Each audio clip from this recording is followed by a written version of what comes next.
Bagaimana kabar kalian? Kami baik-baik saja Tuhan. Bagaimana kabar ibumu? Sudah baikan Tuhan. Terima kasih atas pertolongannya Tuhan. Bagaimana kabar bapakmu, Indra? Bapak masih seperti biasanya Tuhan, bantu terus. Semoga cepat sembuh. Amin.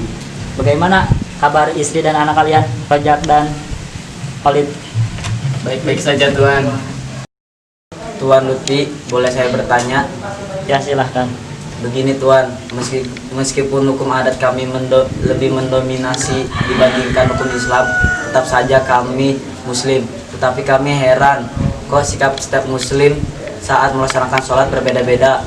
Ada yang malas-malasan, ada yang semangat mengerjakannya, tapi setelah itu tidak ada bekas sholatnya.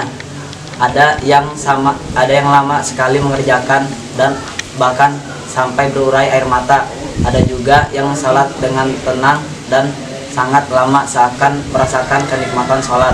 Mengapa bisa seperti itu Tuhan Lutfi? Aku akan menjawab pertanyaanmu nanti. Tapi bisa sekarang kau bawakan benar kepada pelanggan-pelanggan saya? Bisa Tuhan.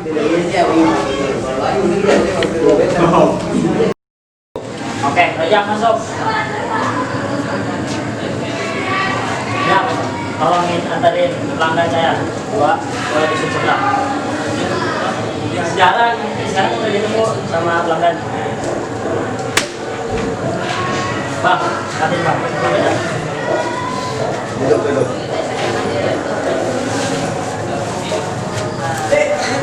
Antar, ya, hati-hati ya. Hati. Oke, Indra masuk. Indra, tolongkan bawakan beras ke dapur piring. Iya. Di sebelah situ. Iya, siap. Nah, terus buru-buru ya, Kak. Oke, ya. Satu minggu saatlah. Tenang. Oke, siap. Hati. Khalid, masuk. Ya kan? Khalid, tolong bawakan beras kepada pelanggan saya ke Pak Lurah. Pak Lurah? Iya. Dikasih uang nggak? Pasti. Oke, siap. Coba, Oke. Bang. Kasih ke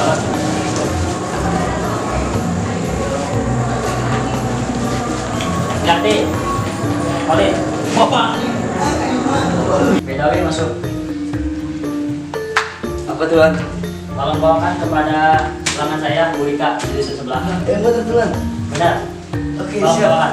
Oke, siap, Tuhan.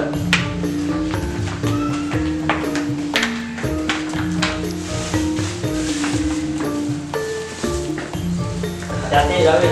Oke, Tuhan.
Rojak, apa yang kau rasakan ketika kau mengantarkan beras kepada pelanggan saya?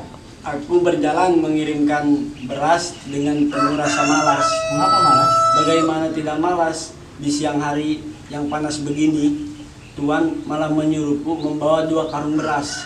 Setelah itu, apa yang kau lakukan setelah mengantarkan beras? Aku segera pulang Mengapa? karena aku ingin buru-buru istirahat dan menghindar dari panas matahari. Bagaimana denganmu Indra? Aku berjalan cepat dengan rasa cemas. Mengapa kau cemas? Aku berjalan dengan rasa cemas karena takut akan hukuman jikalau saya datang terlambat.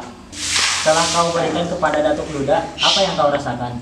Aku berjalan pulang dengan perasaan senang dan tenang, tidak perlu berjalan cepat lagi. Lalu Khalid, apa yang kau rasakan? Aku berjalan cepat dengan rasa senang Mengapa senang? karena aku dijanjikan upah yang besar jika kerjaanku cepat selesai. Apa yang kau lakukan setelah kau mengantarkan barangku? Aku berjalan pulang dengan cepat sambil memikirkan barang apa yang akan aku beli dengan upah yang akan aku dapatkan itu. Lalu bagaimana dengan kamu Baidawi? Aku berjalan cepat dengan rasa senang Kenapa kau senang? karena aku berjumpa dengan seorang yang kucintai. Lalu setelah itu apa yang kau lakukan?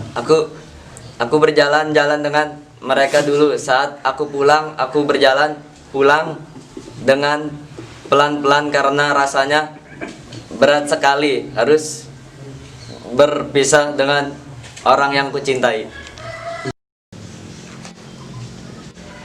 Tuan Lutfi, mengapa engkau tersenyum sendiri mendengar jawaban dari kami semua? Aku tersenyum karena sebenarnya kalian sudah mengetahui jawaban apa yang kalian tanyakan. Mengapa seorang Islam ketika sholat berbeda-beda? Apa maksud Tuan? Maksud saya, apa yang kalian tanyakan itulah jawaban dari saya. Bagaimana penjelasannya? Pertama, ada orang yang merasa malas melaksanakan salat karena mengerjakannya hanya sebagai rutinitas dan membebaninya. Kalaupun dia melaksanakannya, maka ia melaksanakannya dengan rasa tergesa-gesa dan penuh rasa semangat untuk menyudahinya. Kedua, ada orang yang rajin melaksanakan sholat karena takut mendapatkan siksa. Rasa takut itu yang akan membuatnya ringan melaksanakannya sholat. Tapi dia tidak menikmati sholatnya. Ia akan merasa lega setelah melaksanakan sholat dikarenakan ancaman siksa berhasil ia hindari saat itu. Tiga, ada orang yang senang melaksanakan sholat karena mengharapkan pahala. Tujuannya, sholat hanyalah untuk mendapatkan pahala, sehingga ia kadang-kadang mengabaikan kesempurnaan sholatnya karena sibuk membayangkan pahalanya. Setelah melaksanakan salat, kadang-kadang ia asik membayangkan surga yang akan dia belinya dengan pahala-pahala yang dijanjikan kepadanya. Yang terakhir, ada orang yang senang melaksanakan sholat karena ia akan berjumpa dengan kekasihnya. Karena rasa cinta itu, ia akan melaksanakan salat tanpa memikirkan siksa dan pahala. Ia akan senantiasa mempersembahkan sholatnya dengan menyempurnakan karena ia mempunyai kekuatan motivasi yang lebih dahsyat dibandingkan dengan orang-orang kedua ketiga. Ia sangat menghormati kekasihnya, maka dalam hatinya ia bertekad tidak akan meninggalkan kekasihnya dan mengabaikannya. Oh, jadi begitu. Sudah, Lutfi, kami semua ingin pulang. Salamkan pada anak dari sis juga ya. Assalamualaikum, Pak. Waalaikumsalam. Jadi hukum, alhamdulillah. Ini kita kerja, terus semangat terus kerjanya. Jangan lupa.